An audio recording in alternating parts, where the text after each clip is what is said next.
Where the hell have you been? Jimmy, hi, what's up? You haven't heard? What? The shit canned Nightmare's tantrum and put the turn in turnaround.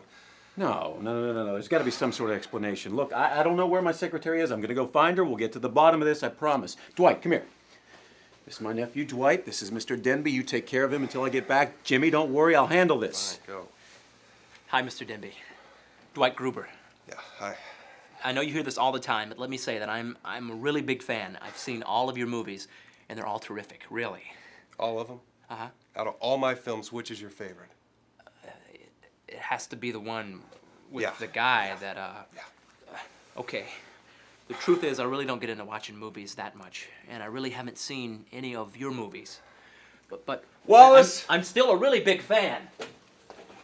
You know, I'm really very proud of myself.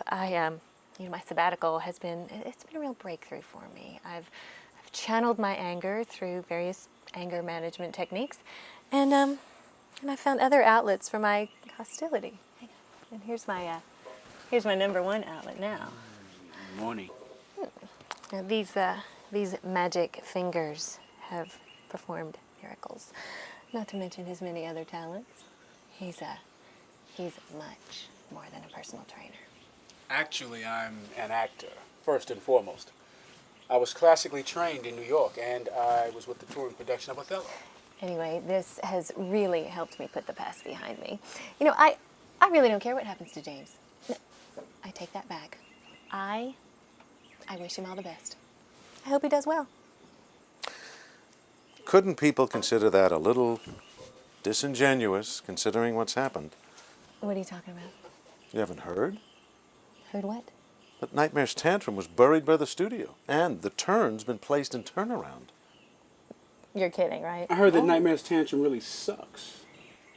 No, I'm not kidding.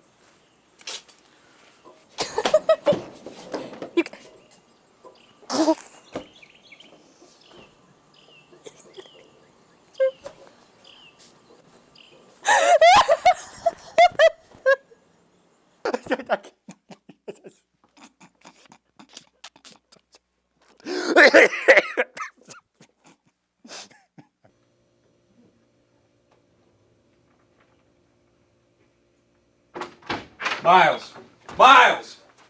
Son of a bitch, where the hell is everybody? James, Where have you been? I've been working double time on Where's damage control. everybody, man? I let them go early. I thought it was best considering. Wait, damage control. Yes. Don't worry, okay? I figure we get a little good press going, see? And we'll get this whole thing going our way. Work up a little spin.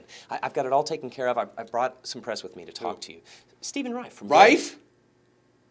Yes. Look at what this son of a bitch wrote about my film.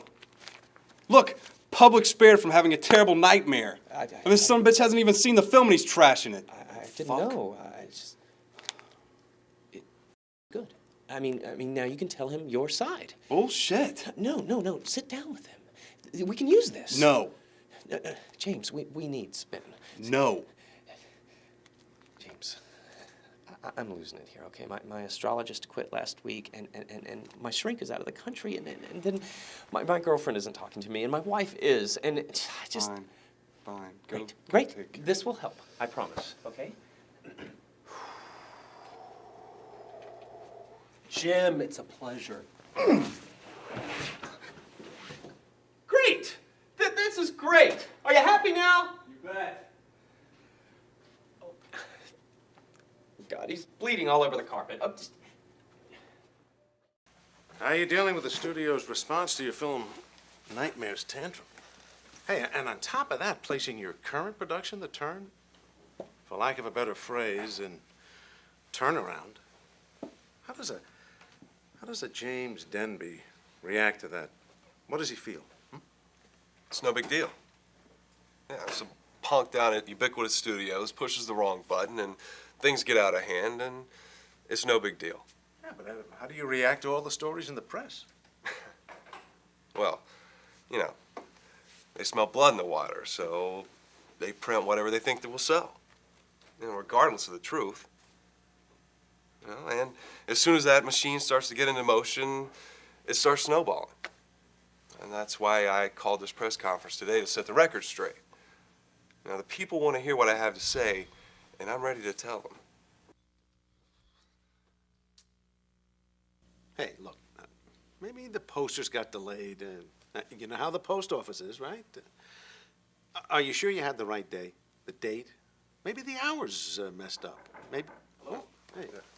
Hi. Hi, I'm Paxton Noonan of the Valley Observer. I'm sorry, the what? Valley Observer. Oh, well, hi, I'm James Denby. Thanks for coming. Oh, sure, no problem. So, are you a relative? A what? A relative of the buried guy? What buried guy? Well, my editor said there was a guy named Phil who No, was no, no, buried no. It's alive my somewhere. film that's been buried. Oh, oh, okay, I see. So this guy Phil has taken your film and buried No, himself with it. there isn't a Phil.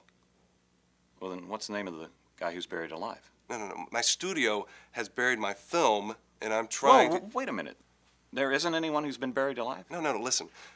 Ubiquitous Studios had buried my film, Nightmare's Tantrum. Oh, man, and I I'm hear trying... that movie really sucks. Oh, shit. Hey, look, I'm sorry. Tell you what, in order to get your film released, would you be willing to, say, bury yourself alive? No! Oh, okay. Well, here, tell you what, Mr. Digby, there's my card. If you change your mind, give me a call.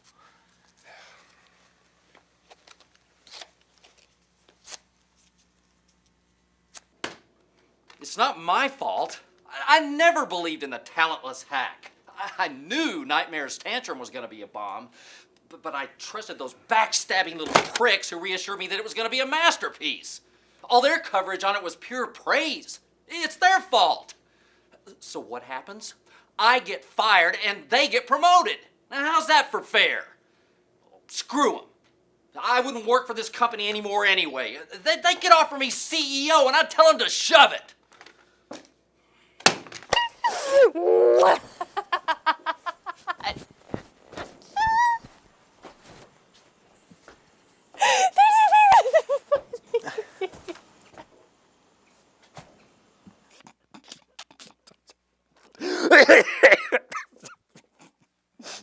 I'm sorry. I'm very, very sorry.